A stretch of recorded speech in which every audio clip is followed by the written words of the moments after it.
Welcome to the latest in a series of videos about the history of Yale Radio and the present of Yale Radio. We're going to be talking to some of the people who are on the executive committee of the new WYBC leadership. And before we started, I just wanted to say thank you to our own Kevin McEwen, who, aside from his many other accomplishments, is now an actual member of WYBC or WYBCX. Kevin would be hosting this session tonight, but ran into, or actually was run into by, a hit and run driver while Kevin was on a bicycle a few weeks ago, and has ceded those duties, at least temporarily. As we all know, most of us who are, in the audience of this group, we all came through WYBC when it was mainly radio. It did a lot of other things, as we've discovered in this series. But today, WYBC, it still is radio, but it's actually a live stream on the internet. And it also does this wonderful music zine. They just renamed it AM 640 in honor of the origins of WYBC, the closed circuit station. And they also do live concerts, a series of these things.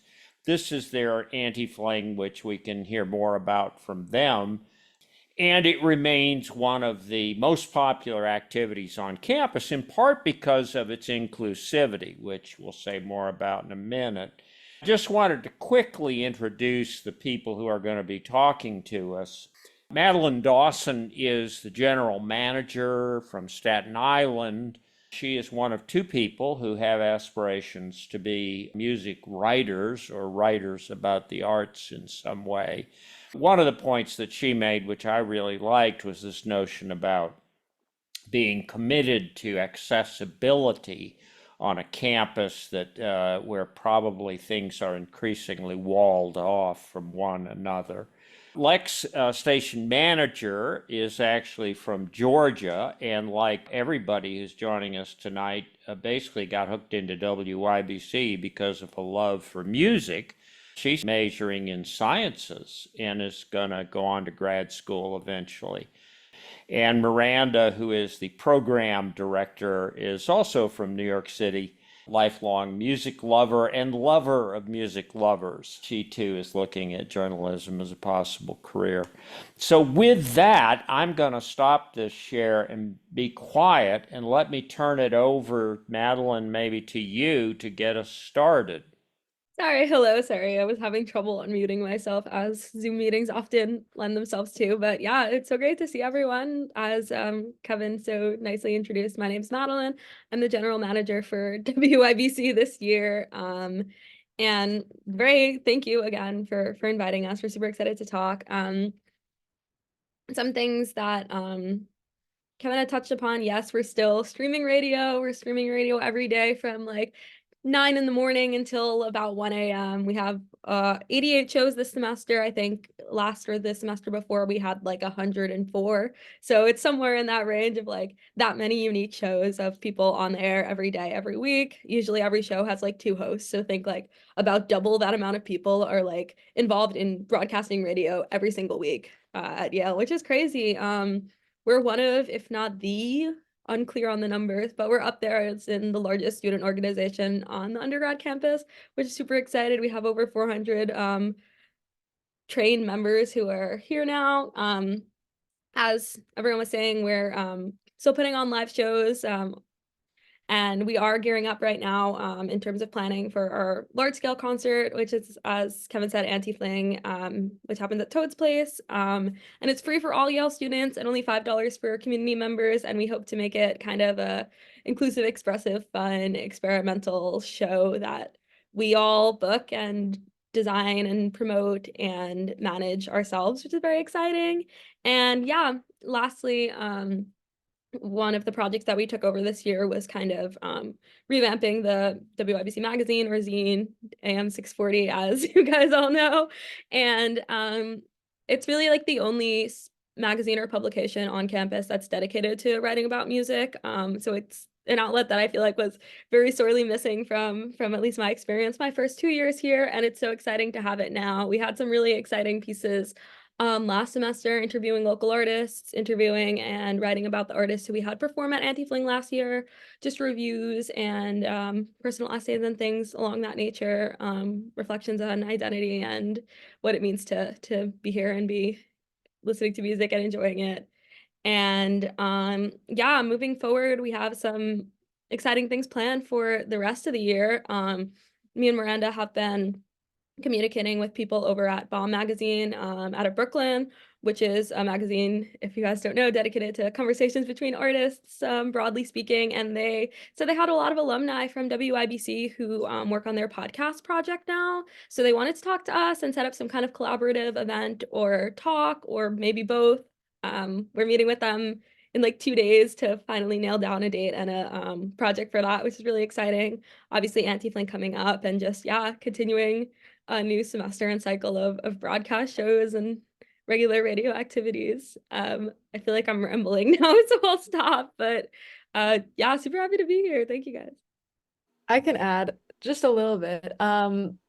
Yeah, so one of the big things about WYBC is the fact that we are very involved in the live music scene here in New Haven. We have a house at which we do house shows every other Friday. Madelyn and I actually live in said house, so it's happening in our basement.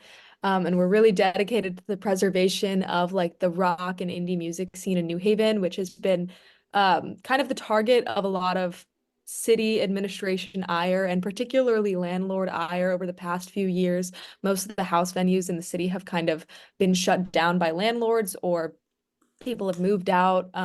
And so we're pretty much essentially the only house venue left in New Haven, in the entire like city, and most of the ones that are left are up in Yukon area. So that's a very big point of pride for us, is that we have a lot of local New Haven bands come and play in our basement, and it's a free way to come and just listen to music, get involved in the local scene. And as someone who grew up in the local scene in Atlanta, and it was a very big part of my teenage years, was going to concerts and going to house shows, it's just very great to be able to like give back to the community in that way. And it's also a way in which we're trying to broaden relations between WYBC and the broader New Haven community, because as you know, we're not an official Yale student organization, due to a long storied history that I've heard of from other people now. But we are the only on Broadway. Our new station at 21 Broadway is the only non-Yale owned building on the entire street. And that is a very good thing, because Yale is trying to make that entire street just pure shops and gentrification. And so it's really awesome to have something that is like not Yale and is also owned by an organization that is very accessible to like other members. Like anyone can join WYBC as an affiliate member if they could just go through the training. Anyone can come to our shows. So it's just, I think it's really awesome that WYBC is a space that's not only for Yale students, Yale faculty, Yale affiliates, but also for anyone in the area who wants a space where they can express themselves and express their opinions about music and art and culture in the way that all of us love to do. Miranda, Yeah, I can add a little bit too. So hi, my name is Miranda. As program director, basically I oversee the broadcast shows and the broadcast schedule. And so I guess just sort of to add on to everything that Madelyn and Lex have been saying, which is all true, I would just like not to harp on it, but just, yeah, we have, I think, 89 shows this semester, and just the sheer number of people from all across the Yale New Haven community who have found sort of a place to express some creativity and bond with one another and listen to the music that they love. We have shows that are more podcasty and sort of, you know, like talk shows. We have shows that are really just pure music. We have shows of all different sort of themes. We have shows that are in collaboration with other Yale organizations and New Haven organizations. So we have a program called Teen Takeover, where local teenagers from the surrounding high schools can come and learn to use the radio equipment and broadcast their own show. We do a collaboration with one of the big sort of feminist magazines on campus, which is really wonderful. We do a collaboration with an organization that works on food sustainability in New Haven. So it's really, I mean, I think it's sort of a linchpin holding everything together, and we really get people from all across the community. And it's also inclusive in that, as Lex was saying, yeah, I think a lot of clubs, groups at Yale sort of pride themselves on exclusivity and on having very high barriers to entry. But anybody who wants to join WYBC, all they have to do is go through the training, which is very straightforward, thanks to Lex. And then they're in and they get to experience all the wonderful things that we do. So yay, WYBC. Let me throw a question, but then I'd love to sort of open it up to the audience in general. When we were doing music in the late 60s, there were kind of 2 or 3 streams of pop. Weren't the incredible diversity of musical genres and subgenres, and I don't even know what today.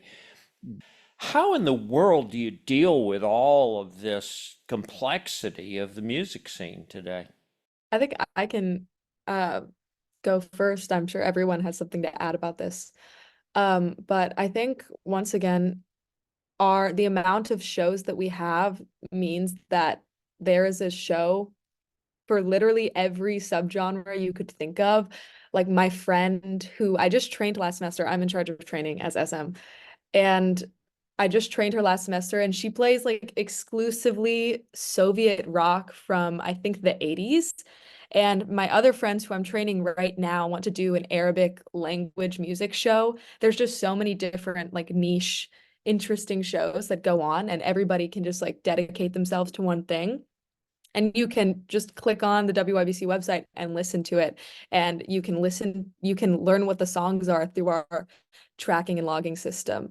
And so that is a way that we can kind of incorporate all musical tastes. What's also great is that because the barrier to entry to radio is pretty much just like do the training, we have so many people who get really involved who have wildly different music tastes. There are people who are really into hyperpop, and then there are some that are really into like jazz, and some who are very into rock music or punk rock, things like that. And it's a great thing to experience that when we're planning for something like Anti-Fling, which Madelyn and I and another radio member are heading up the committee for that this year, because our Anti-Fling committee meetings are just a bunch of people with different ideas of what the best music is, or different ideas of what they really like, talking about what 4 artists do they want to bring to Anti-Fling. And so that means that when we have this large event, it's just such a wide spread of artists. Like the 4 people are just in different genres, different music, and it's cool to bring that all together. And I think our events are a really good place to showcase that, because you can have events that are themed by music, who are mostly punk rock bands or who are mostly indie songwriters, but you can also have an event where the opener is some local garage band, and then the next band is like a hyperpop artist, and then there's a DJ, and you can just have all of this amazing diversity that you can have within a 2 or 3 hour show. And I just think that's so amazing. But obviously there's so much diversity in music that it's impossible to cover it all. And there's not enough hours in the day physically to have a radio show every hour of every day and still cover everything. So I'm hoping that one day someone will invent technology that will allow us to do that. And maybe duplicate our studios and also duplicate the ability for everyone to listen to everything all the time. But until then, I think we're doing really well with musical diversity. Yeah, Yeah, no. just add on to that. Oh, sorry. No, Madelyn, you go.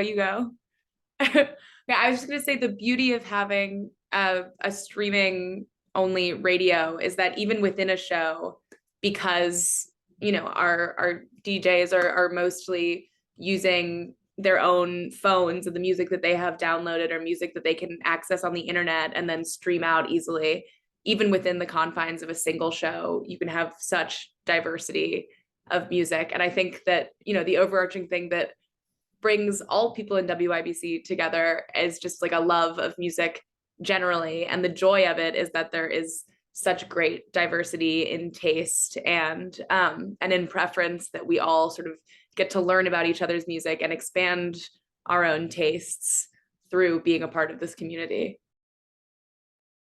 Yeah, totally. Not to like harp on kind of the same points they were saying, but I think doing radio in the age of streaming is like very interesting and poses, while it does like pose some differences to, I guess, like the way that radio has traditionally been like thought of and conceptualized, I feel like there's so many opportunities as well. Like I also was talking to somebody helping them on their first show, and they're doing a show that's all music that you can't find on like large streaming services like Spotify and Apple Music that's on Bandcamp or on Tidal or on YouTube, kind of smaller artists, kind of I don't know, just this diversity in even like the artists and the local people that people are bringing in. Like I know even on my show, like sometimes I'll go to find like a particular like live recording of something or a particular like remaster or something, and it's the being able to access like all of these things so easily and being able to share them is like one of the most beautiful things about radio, I think. And as Lex was saying, I feel like we try like to keep our like our live events and our shows that we book and have people come in as diverse as possible in terms of music, in terms of the people themselves who are playing, trying not to have kind of the same poor white guy indie rock band, although we do have those obviously, but trying to have women and artists of color and queer artists and people coming in. And I feel like, I don't know, I feel like that's something that we prioritize and something that's also just like so much more accessible now in this like crazy landscape of music, which is something I'm very grateful for. I have a question that maybe follows from that, not to be contrarian, but I was at the old WYBC when it was formatted. The formats were loose. You had a whole lot of autonomy, but if it was like 8 a.m., you should be playing jazz broadly construed. If it was 1 a.m., you should be playing what we called new rock, which was like 80s underground. We didn't say indie or alternative, but those are the words you would use in hindsight. And I appreciate that a lot of stations, including like the Tufts radio station, where one of my daughters is a DJ now, follow this model. I think of it as the WFMU model of people are on for an hour or two, and everything is totally different. There's no continuity hour to hour. There's no continuity necessarily week to week in who's on at Tuesday at 2 p.m. Everyone does their own thing, and you tune in, and life is a box of chocolates. It could be anything. But with the flip side of that is everyone has an individual project, and there isn't. I guess I'm wondering, do people have a sense of a group project or learning from each other? So for example, and it's different because the music has changed. Like in the 80s, there was sort of a sense that mainstream music sucked and WPLR sucked, and they were playing the same old stuff. They weren't cool anymore. But like amazing stuff was happening in rock music on these tiny indie labels that had no money and no budget. They just enough budget to send promo copies to WYBC and stations like that. So you could be 19 years old and you were participating in this sort of national underground revolutionary movement of like changing the world with like Husker Du and the Replacements and stuff like that I was playing on the air when I was 19. And once a week, every Sunday at 10 p.m., a dozen of us, our New York DJs, where we'd get together for an hour in Studio 3 in Henry Hall, and we'd listen together to like the 40 records that had arrived, promo copies that had arrived in the mail that last week. And we talk about them. We try to reach some consensus, not that you had to do what other people wanted, but so we all knew what was new, what was there, what was new. We had some consensus about what was exciting and important. And that made your shifts, your 2 hours on the air, feel like you were participating in some sort of important cultural project that was larger than yourself and what you already liked. And I'm sure you're doing something in your own way that gives you that sense, but what is it? Yeah, I can talk about that a little bit. I think it's kind of at least at first, like it's somewhere in between, I would say, like a regimented, there has to be jazz on at 8 a.m. every day kind of thing, and somewhere between that and sort of like free for all, you never know what's going to come on the air. Like we do very much schedule the same shows weekly at the same times and have people come in and kind of have that routine of like what's going to be on the air. We have everything online on the website, so you can see what songs are playing, what songs have been played in the past. There's a log of like every show in like archived and documented like within the show, so all of those things are accessible and like able to be seen. So there is like a bit more structure to it than just necessarily like people coming in and just plugging their phones in and playing whatever. Like I know people definitely put a lot of thought into the things that they're playing, whether it's themed around a certain genre or themed around a certain concept or a certain type of person, type of music, certain era, etc., like that. But I think like it's so interesting to hear like you guys talking about kind of like promotional copies and like being sent things from like these records and these labels and stuff like that, which I feel like is something that it's just not an experience that I've had because we have that's not where the music that we're playing comes from. But it is interesting because we have so many so like a very large archive of like promotional CDs and like things that were sent to us by labels, and they've all been like written on and cataloged and had students from like 1994 writing like little reviews. I know we have like a promotional copy of Hole's 1994 album Live Through This, and there's someone like writing something in it, and he like the author is like, I'm writing this review of this album like the day after that Kurt Cobain died. And we have these like records of all these things that have happened in the history of WYBC that are just like really crazy to see. And we've been like trying to go through a lot of those things and have them be available, have these like physical media and these physical music be available to people in the station so we can get together and listen to them in some kind of way, even if it's not exactly the same way that it was back then. But I think like, yeah, we're always like sharing local and up and coming music with one another. We're always like sitting in the middle floor of the station with the record player going. I still think there is like so much of that community aspect to it, which is like, I guess one of the exciting things. Well, I raised my hand to point out the astonishing continuity of experience at WYBC over so many years. Madelyn and Lex and Miranda, as you look around at the boxes here, what you're seeing is people for whom WYBC was one of the most important aspects of their time at Yale and in New Haven, and people who deeply care about the station and the fact that you're now getting to do the same sort of thing we did, although it's somewhat different. I mean, 55 years ago, FM radio was the streaming internet. It had not been commercialized. There was no real oversight. We got to do what we wanted to do, and we picked our own music, and some of us were rockers, and some of us played jazz, and some played black music, and some specialized in folk or country. I think we still had a Sunday afternoon opera show at that point. I mean, there was quite a variety of stuff going on at WYBC. And we also supported local bands. I don't know how many of you who were in New Haven in the 60s remember Randy Burns in the Morning.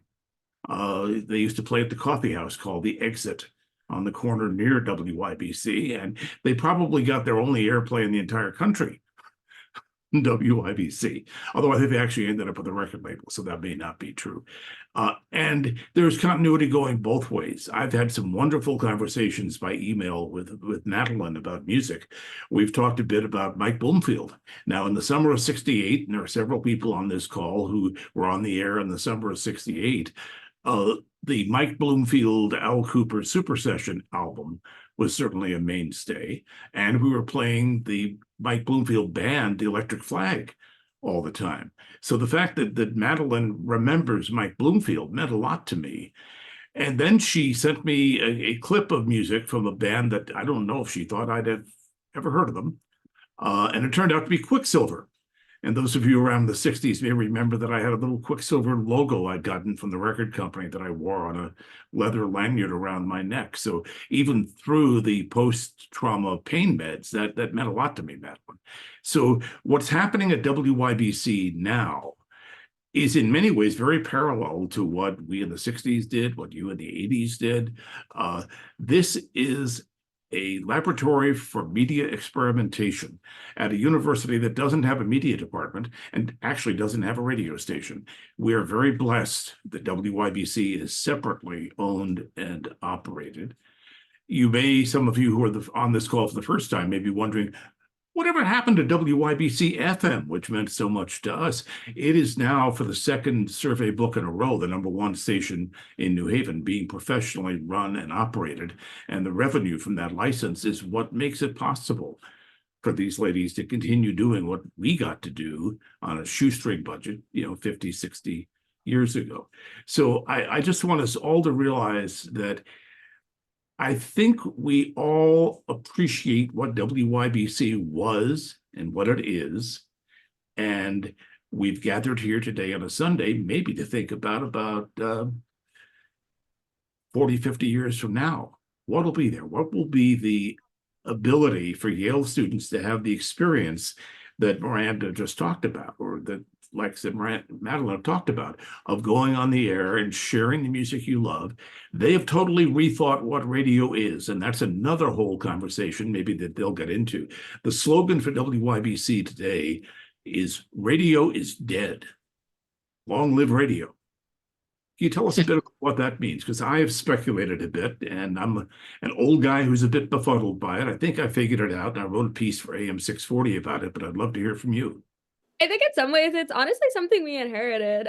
It was definitely something they were using before I got there. It's something I'm sure they will use after I graduate in the next year or two. But yeah, I think it's like, I don't know, there's an acknowledgement of like, obviously radio in the form that it had originally come out in, the form that it like grew into, is definitely like not, doesn't have the same type of cultural weight as it did back then. Not that it doesn't have cultural weight, not that it's not important, but just that it's experienced different, and it's experienced by different people in different ways. And like, I guess it's just like a tongue-in-cheek way of saying that like we're aware of that, and we're aware of like, I guess, the quasi ridiculousness of like broadcasting radio in 2024, but it's also like we care about it, and it's important to us, and this community that we have is still like alive, and there's still like value in, I guess, like the enterprise of it, whatever it may look like, and all the different things that we can do. It's my best stab at it. If an old person can come in for a second, when I heard that, I interpreted it to mean the same as "the king is dead, long live the king," which is to say, king is redefined. It's a different person, but it's still the king. Radio is redefined. Our radio, us old farts, and young people today, those are two different things that go by the same name. But to me, based on everything that I've heard from you folks, the heart and soul of it, the emotional attraction and attachment to it, that's the thing that makes radio and radio the same. My 2 cents. I'm probably the oldest one here. I'm of the class of 59, and we're the ones who used about $17,000 of cigarette and beer advertising to buy the FM transmitter, which took it out of the wiring of the university. So I've seen a lot. I'd be curious to know if you've ever heard of the expression healing, as in a dog heals. If you haven't, I'll be glad to tell you about it. The other thing is, I have heard all sorts of varieties of music mentioned, many of which I never heard of. Many kinds of music, with the exception of one, and that's classical. Does classical ever make a showing? And then the other question I had was, what is your relationship to WYBC FM? In other words, there are a lot of you working online, but do you have any sort of operational relationship with the broadcasters?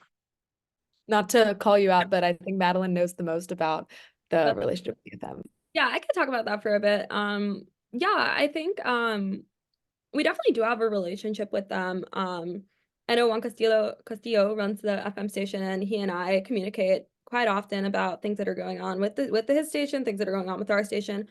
I know last year we had, I think, 3 students who were broadcasting on the FM, like pre-recorded mic breaks, kind of like middle of the night kind of thing, but it was fun. They really enjoyed it. It wasn't something that I personally did, but yeah, they're always like looking for ways to keep us in communication and keep us talking. We also have like an internship we run with another local college NPR type station that every semester one WYBC member in good standing is able to work at that radio station and get a feel for some more professional and more I guess serious radio functioning. It's a paid internship. It's a good opportunity. We always have someone doing it and saying that is really rewarding. I'm trying to remember what the earlier questions were. I'm sorry. Oh, classical music. I think it does make a showing on shows. We recently got inherited like a large collection of like classical vinyl, and we have a lot of like classical archival vinyl and materials in the station that people can listen to. And with almost 100 shows, I cannot tell you what every single one of them is doing at every single time. But I know I've definitely at least like a couple of the shows I know interspersed some classical music in there for sure. The other question was healing. Have any of you ever heard of healing? I know some of the older guys have, but healing was what we had to go through in order to join the station. In other words, you had to go through 6 weeks of training, everything from sweeping the floors to cleaning out whatever, and of course, learning how to announce and operate the equipment. And then you had a written test, and then you had an executive interview in which the 7 guys on the executive board enjoyed torturing for about 15 minutes the healer. And then the executive board would vote on who became a member. And typically you would have, I don't know, 60 or 70% of the healers who would be allowed to join the station, unpaid and working probably pretty close to 40 hours a week. That was healing. Not unlike fraternity hazing. To a degree, yes. Well, I healed in 1966, and I took the WYBCX training in 2023, so I can compare and contrast them from personal experience.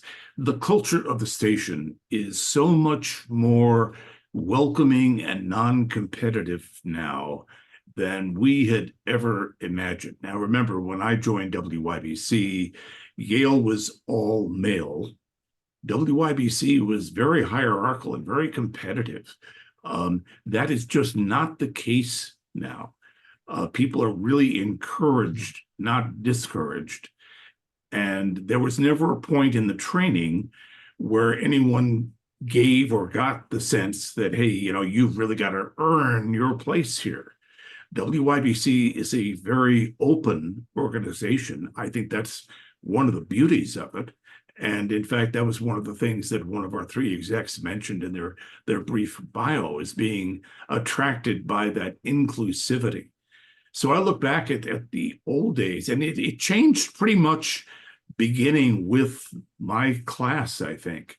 The whole feeling at Yale was changing, because it was going from being old money shoe people to being more and more of us public school graduates who got there one way or the other on academics. And I think that what's happening now at WYBC would be a real eye-opener to most of us who went through a heel. You no longer are made to feel like a heel. I can assure, as an intermediate data point, I can assure Mr. Horn, who I think is, we are getting a lot of generation. I think my dad was class of 59 at Cornell, so there's another generation there. That healing was totally gone by YBC when I got there in the 80s, in part because there just wasn't, we weren't overwhelmed by people. So, getting enough, fresh, warm bodies to be on the air 168 hours a week was not going to be accomplished if you got all snooty and were trying to drive people away. And my sense is that was with of most Yale extracurricular organizations. Maybe like the Daily News or some of the higher prestige ones could still get away with making people jump over a lot of hurdles if they wanted to be part of this thing that they thought would look good on their resume. But relatively few, culture aside, I think relatively few extracurricular groups had the sort of leverage to get freshmen to put up with that by the time I got there in 83. From what I can tell, there's no longer the competition even among Yale organizations. So WYBC people may also write for the Herald or write for the Yale Daily News, whereas back in the days of bladderball, those were our sworn enemies. Yeah, so I'm actually... Oh, sorry, go ahead.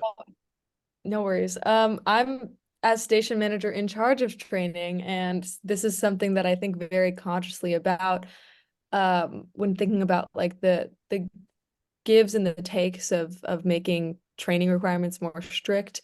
Obviously, everybody has to sign up on time to go through training, just for my own personal sanity, because if people keep emailing me asking to sign up late, I might spontaneously combust and maybe die. Who knows what will happen, but it's very stressful. That doesn't stop people from doing it, of course, but having the rules are mostly just to make sure people know what they're doing. There's nothing, no one is trying to ensure that people feel like this is a exclusive gatekeepy space. All of our rules that may seem from the outside like slightly gatekeepy, like not giving we have door codes for the station, not giving your door codes to non-radio friends, having like this like 2 month long training process is just to make sure people know what's happening and ensuring the welcomingness and like the safety of our entire community and also like our spaces. And so the training really is mostly up to each department. And then we did this year institute cleaning as a training requirement, partly in a selfish manner because I live in the radio house and thus I want these trainees to clean my basement after shows, because God knows it gets messy down there, but also because our station, frankly, since we've moved to 21 Broadway, it's been a bit of an issue with cleanliness and people like leaving their food in the fridges and leaving trash around and not really knowing how to clean up after themselves. So we did institute hour-long cleaning shifts, which then mostly turned into us sorting CDs. We're now labeling and sorting all of the CDs by a new system because it is extremely hard to find anything.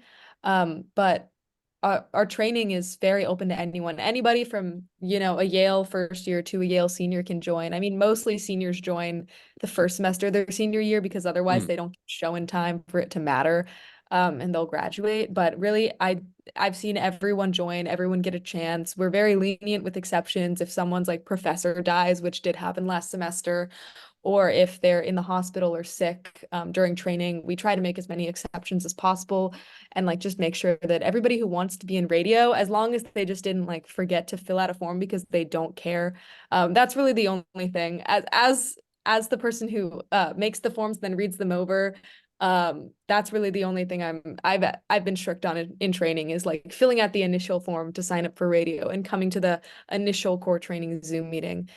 Just because I feel like that also proves your dedication to radio, that you'll like, if you can't make it to like 30-minute Zoom meeting to, go over the basics of radio, can you show up every week for an hour for your show? Or are we going to be wasting a spot because some people will just not come to their show for several weeks and then, someone else could have that spot.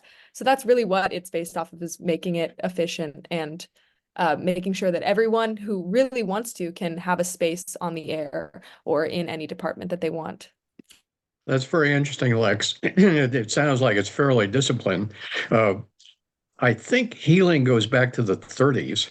And in fact, you may not know, but WYBC was started by the Yale Daily News in the early 40s. And then it spun off and healing continued. But when we went commercial FM in late 58, 59, we had to get FCC licenses, which meant we were regulated by the FCC.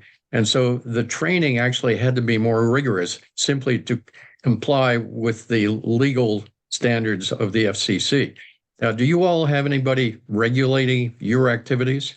In terms of regulating internet radio, we don't really have a lot of regulations, which is a big reason of why it's so great, is because obviously people aren't obliged to play clean versions of songs. They can play what they want. Our regulations pretty much consist of don't say crazy stuff on air. Don't say things that could get you arrested or, could like be discriminatory or offensive. And also the main thing that we need to make sure everybody knows and is a part of training is logging your songs, because you need to log every song that you play on air, so that if someone perchance from a record label that owns a song is listening and they hear you playing their song and then you don't credit them, they could sue you. So that is really the main thing that we focus on in training, is making sure that everyone knows how to work the board and also knows how to log their songs and knows to log every single song that they play. There is a music license that WYBC has to be able to use those recordings on the air, right? I mean, the intellectual property is being acknowledged and paid for, Yeah, there's as it still always was for broadcast stations. there still are some like FCC requirements that we are obliged to, especially as board members, as members of the executive board, being like members of WYBC, like the governing board more broadly. And there's like a few regulations and like immigration status and like just like the makeup of the board, things like that. And then there's obviously the regulations for intellectual property. And then as Lex was saying, just basic like regulations that like we impose on like the chat feature, for instance, on the website, just like blocking certain words, certain any kind of like hate speech or anything that can be even like slightly interpreted as offensive or something like that. But in terms of like content and there's no like necessarily like censorship on the content that we can play on air. Mike Bonet, you're unmuted. Did you have a question? Yes, I did. Go. Sure. Mike Bonet, class of 1979, and Black Spectrum DJ from 1977 to 1982. And I was also station manager from 78 to 79 at a time when the AM station was actually rebuilt. We basically instituted that. Eric Schultz was the general manager at the time then. My main question is really, I want to hear more about an overview of the training program, because and with all the different music genres and shows and things like that, I would like to get an overview of the sense of how the training program does that attempt to provide some type of consistency, at least in terms of process, in terms of technique, that sort of thing, in terms of the technology that's being used and the long-term benefits. One of the benefits I got going through the training program was, although I did not go into radio as a career, the skills I learned, such as speaking and talking and presentation, helped me in my career at IBM, which I worked for 39 years. So if you give me an overview and sense of what the training program constitutes currently on WYBCX. Yeah, for sure. We have our training program is both for broadcast, and we also have many different departments like photo and events. So each department has its own requirements. So for like events, you write out a proposal for an event you would like to see happen. You have a budget, you have the bands that you would want to play, things like that. And in photos, you just send in photos. For other things, there's a variety of training, but for the core training that I facilitate, we have a basic core training Zoom for everyone who wants to join radio, regardless of department. And this Zoom is essentially just introducing everyone to all of the departments and what goes on in WYBC, the basic structure of WYBC, and making sure that everyone is on the same page about that. And then we do have general requirements of board training for every member, not just broadcast members. Even if you don't join the broadcast department and you don't want to have your own show on our internet radio, you have to go through board training, which is a 15 to 30-minute session where a WYBC X or e-board member brings you upstairs to the station with the actual board, the soundboard that we use for our internet radio broadcasting, and teaches you how to use it. It's a very basic training. Our broadcast engineering head, Alex, actually does a much more in-depth training for people who want to know a lot more about the board, which the broadcast heads and I also attend to be able to fix any problems and troubleshoot when the stream goes down, which is, as of recent, frankly, a lot. But we have that board training for 15 to 30 minutes, and it's about 3 students or less at a time. So it can be really one-on-one, where we just bring them up there and we teach them what all the little knobs and handles do, how to play music, how to work the telephone, the telephone that we recently got, which is huge and very exciting for us. We also teach them how to troubleshoot, the basic troubleshooting of when the stream goes down, to figure out whether it's an us problem or a problem on like our stream provider. And we go through that. And then for broadcast specifically, they have more in-depth training about doing a show. So they talk more about like mic breaks, what to say. And then informally for our training, we also have a lot of board members like talk with the new members about what their show is going to be, and also about what they can do during their mic breaks and during like how to transition, things like that. I think that there used to be much more in-depth training for broadcast. I'm not really sure. My first year there was. You had to, sorry, the light outside of our house is broken, so there's been car accidents there, like, and it's distracting me. But anyways, you used to have to have 3 conversations with 3 different radio show hosts, existing show hosts, to talk about their shows.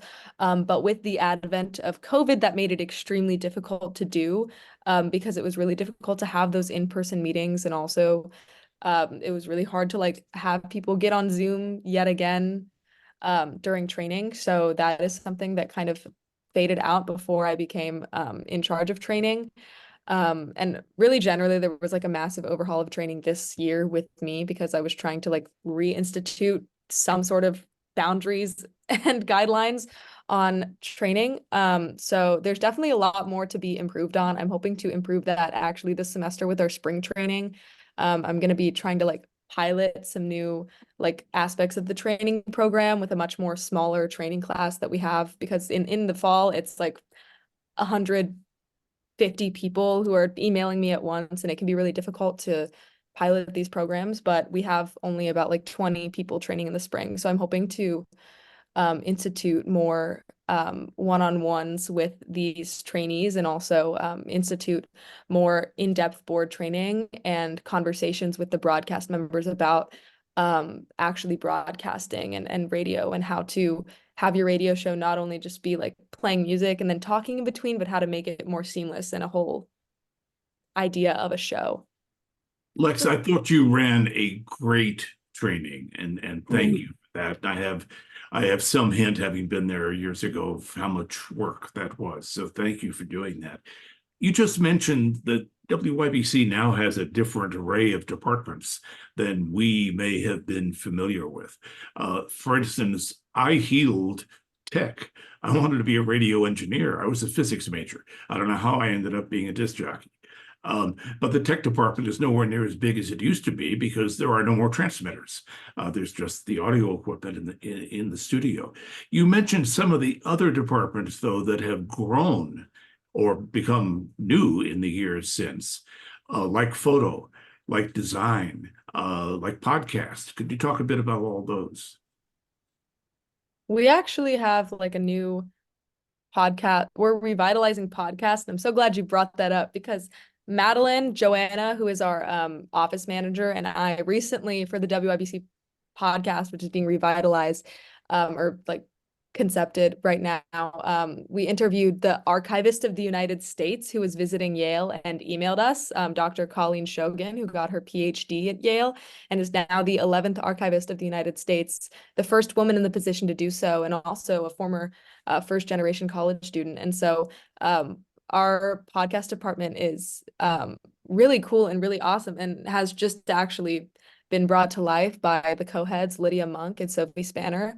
I'm really excited to see that happen. Our zine was also revitalized this year by Meg, River, and Ambrose. There's just kind of a renaissance of all of these different departments really post-COVID, because I think a lot of that institutional memory with WYBC was lost during like the COVID year. We were still training for broadcast, but personally, like I didn't join until my sophomore year because my first year was online, and everything training and all of that was completely over Zoom.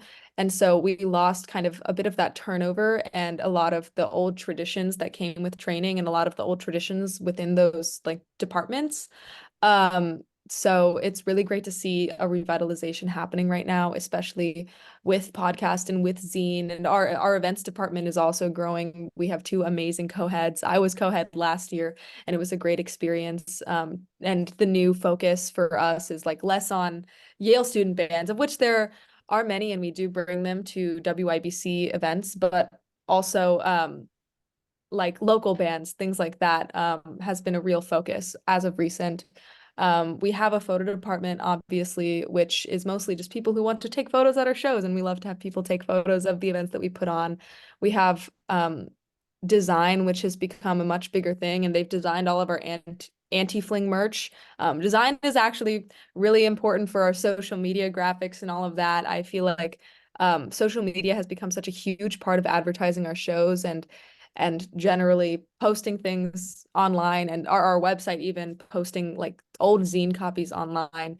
And so, yeah, we just have like a lot of different departments. We still have sports. I get so many emails from like alumni from a lot of years ago asking me if we still call sports. And the answer is yes. It's currently approximately like 1 to 3 people who are in charge of it, but a lot of people have emailed me being interested in calling sports. So that is also having a renaissance right now, which I, as a sports fan, am very happy about. So if you guys are interested in any sports games, I know that they're always calling the basketball games. I see them there.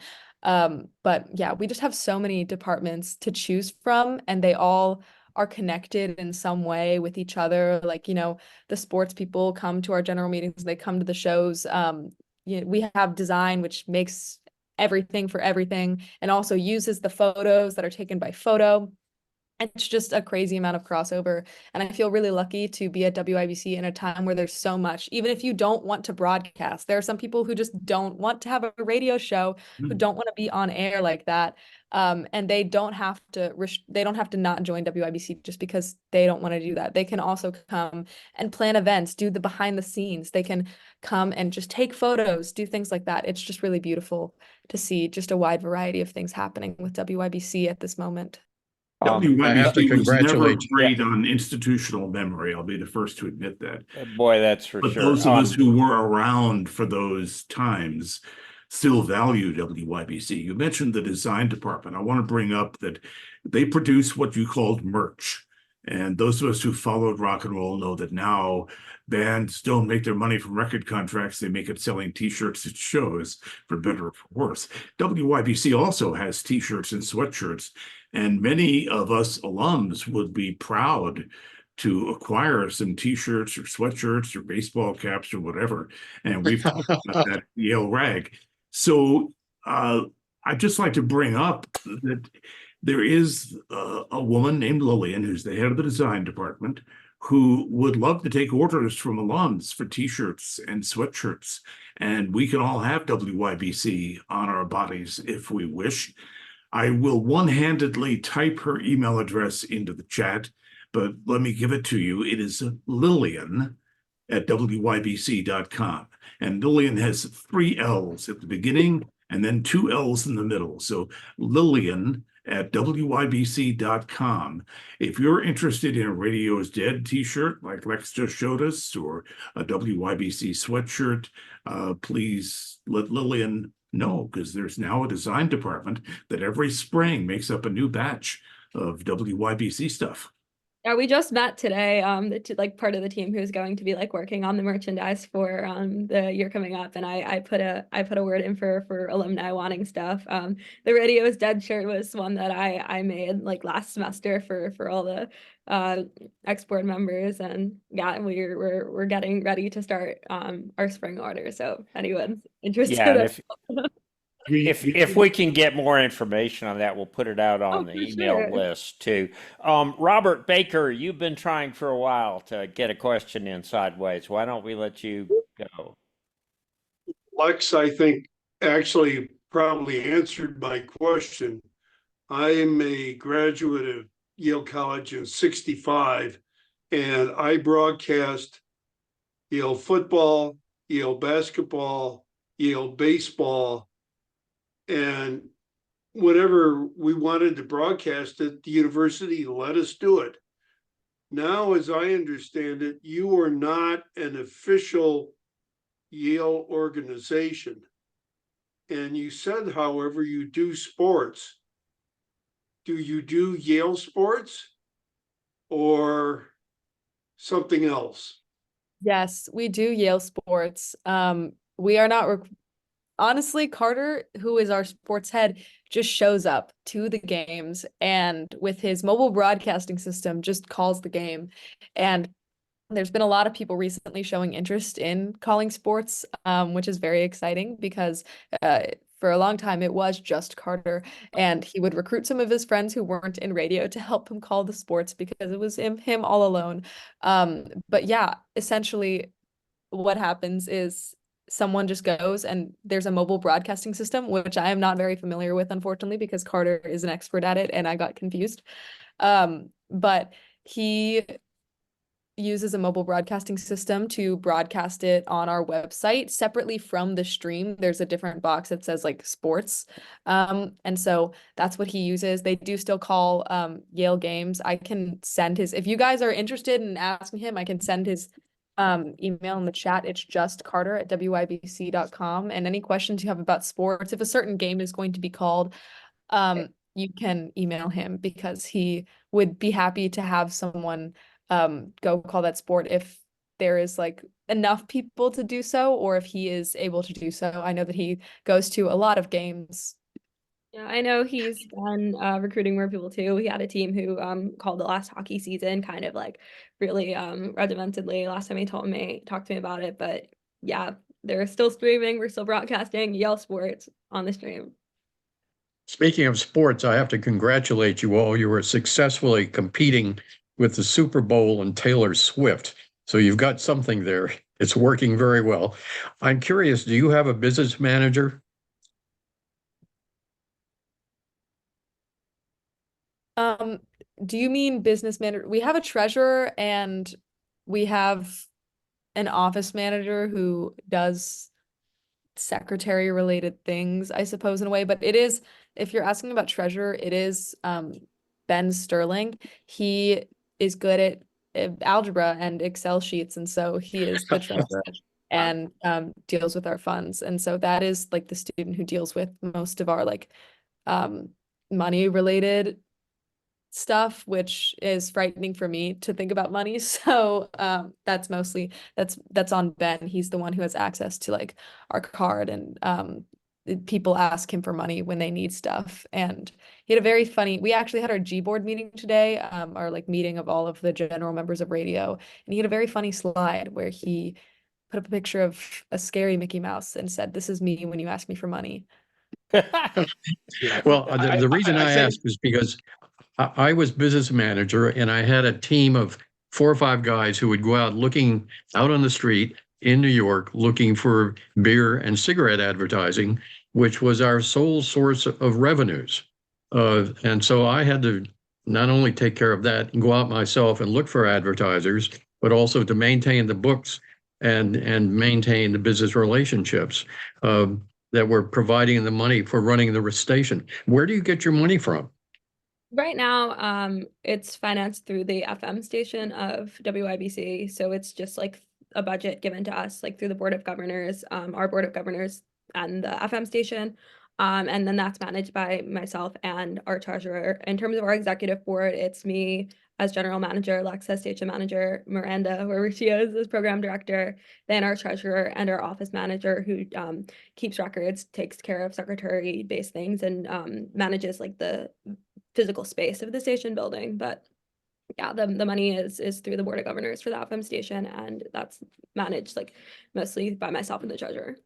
Yeah, I think the conceptual Elaine, difference, the conceptual difference since our time is that the FM station is run by, professionals, and they sell ads, and from their advertising revenue, one of the things they do is pay rent for the lease of the frequency, and that rental income is what allows the WYBC-X to stay on the internet air. So the kids are not selling ads the way people did in the old days.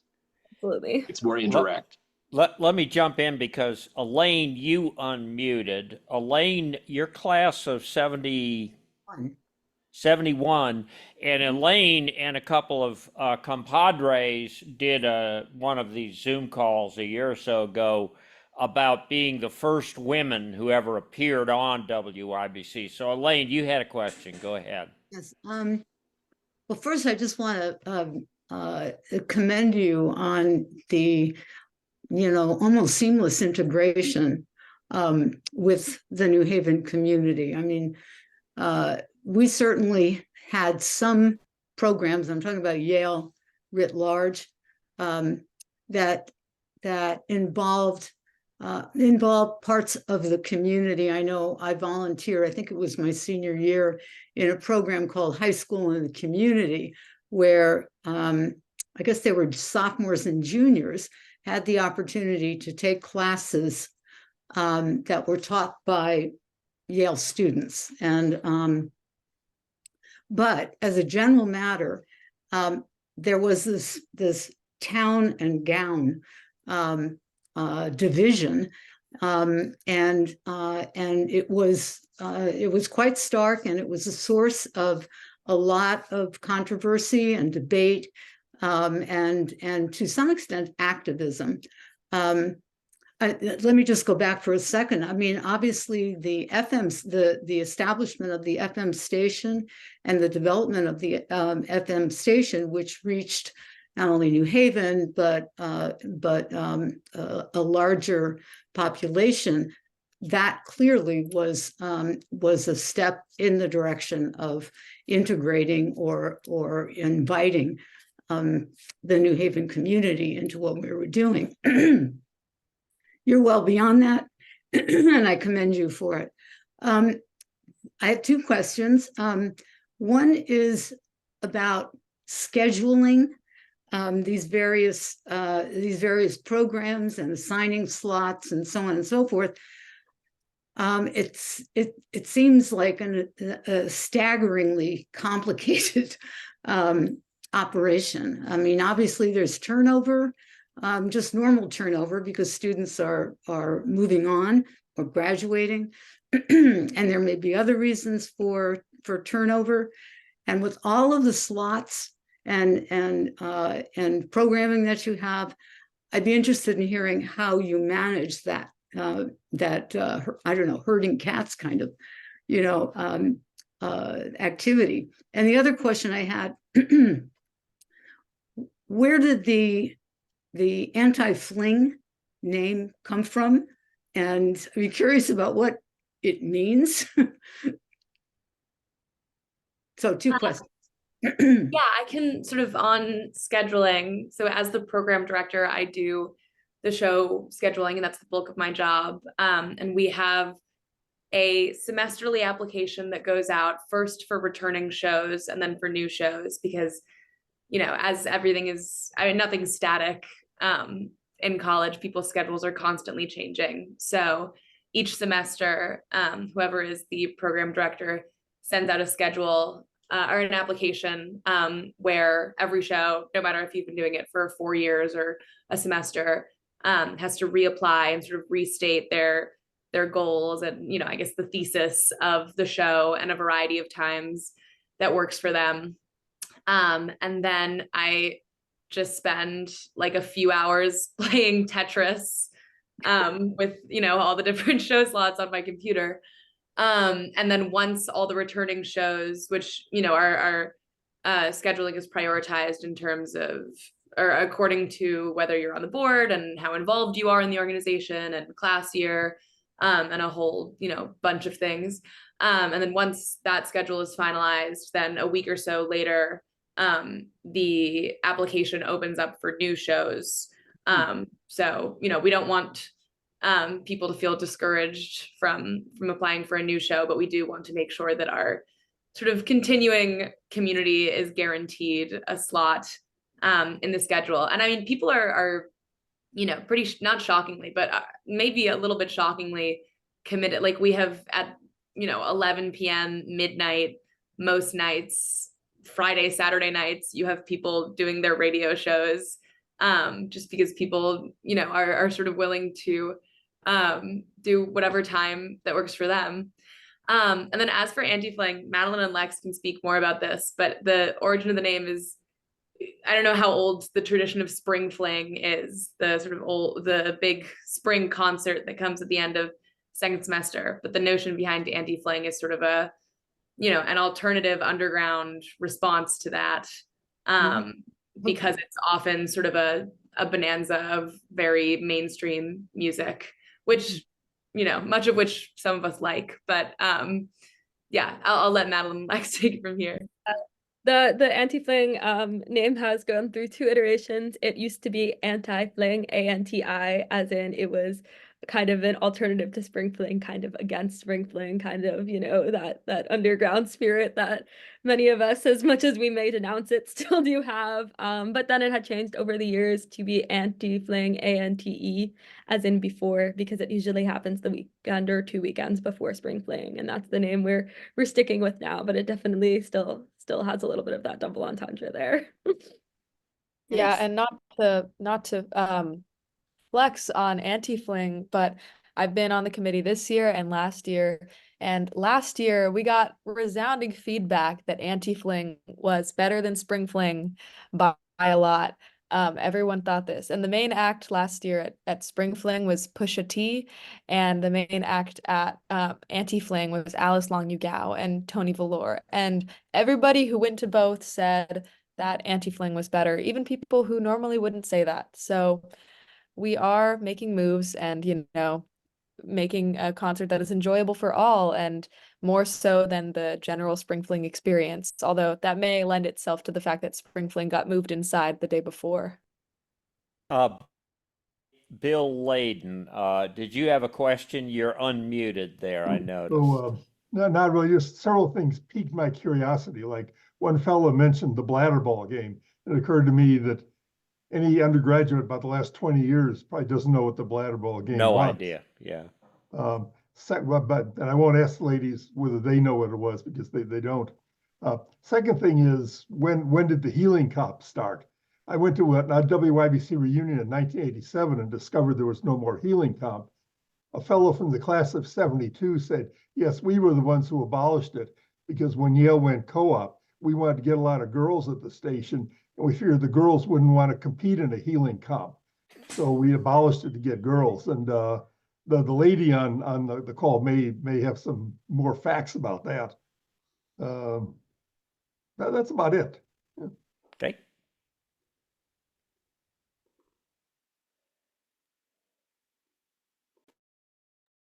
Well, Who's bladder the one ball. who mentioned bladder ball? Do any of the current execs know what bladder ball was? We are familiar with the Kind of concept. vague idea of a really big ball. Again, I was the first class who didn't have bladder ball. People who were sophomores when I was a freshman were the last class that had real bladder ball. And I'm 58 and they're 59. So it's been a while. Yeah, I think Bladder ball was an Winnable. annual sporting event held on the old campus on Dartmouth weekend, where all the Yale organizations fielded teams attempting to move a 6-foot-high bladder ball to some location on the old campus. Ideally, you wanted to get it off the old campus and roll it down the streets of Haven. And every year, every organization claimed victory, but of course, WYBC won every year. Now, when he says every organization, WYBC had a team that was pushing the ball toward High Street. The Daily News was opposite us and tried to push the ball through that Phelps Gate. And then the Record and one of the, I think the Record was the Humor magazine, and the Banner was the yearbook. They each had teams that were pushing, one toward Vanderbilt Hall and one toward Elm Street. And of course, WYBC won every year. But it was a lot of fun. But I believe a girl was killed in 1982. Isn't that why they stopped having it? The campus police finally did away with it because after years of trying, because it was such a disaster. Guys, we're pushing our time here. It's been an hour and 20 minutes. Any other questions before we have to turn it off? So, Well, I'd love to hear what the current execs think WYBC might be like 50 years from now. wonderful question. I mean, I think if, you know, the 3 of us being here on this Zoom meeting talking about how much we love radio is, you know, a testament to anything, it's that radio will endure. I mean, I guess, you know, you guys probably couldn't have guessed however many years ago that radio would be in the iteration that it is now at Yale. And so I'm not going to try to to, venture a prediction at that, but I feel like I can say with some confidence, and all three of us can, that Yale Radio will still exist and there will still be a community of students on campus who are passionate about music and passionate about hanging out with other people who are passionate about music.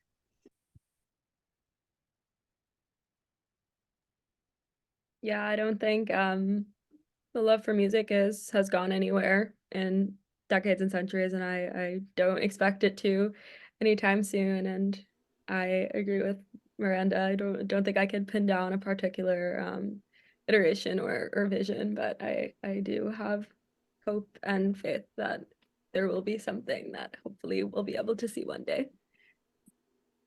I don't think the audio format of expression will ever die, as some may think, and that it will proliferate beyond our time. I don't know what methods of audio consumption there will be 50 years from now. I mean, the way that it moved from old style radio with transmitters to internet stuff, maybe there's they'll beam it to your brains. Not really sure how technology works. But I think as someone who is a STEM major who, has worked in science throughout college and is doing that afterwards. I think the one thing about this and radio that I've learned is that regardless of what people are aiming to do with their lives, people want to talk about music, even if they're not planning to do it after college. I've met so many people who are engineering majors. My roommate's a biology major and she's the sound engineer. There's just so many people who are in a variety of positions and in a variety of majors on this campus that are interested in radio, in audio expression and music. And so I don't think, regardless of how the cultural interests change over the years, I think that everyone will always still be interested in music and expressing themselves in the purest form, which is through audio without, visuals, as much as those are cool, at shows and things like that, just the pure audio of everything, I think will remain and persist throughout the rest of history. Well said. I think we owe a round of applause for Madelyn, Lex, and Miranda.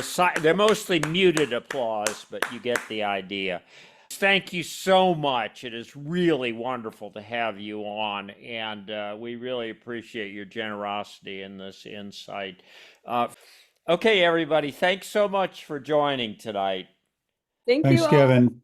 Thank you all. It was really Thank you terrific. so Thanks so much. Thanks, guys. Good night, everybody. Thank you.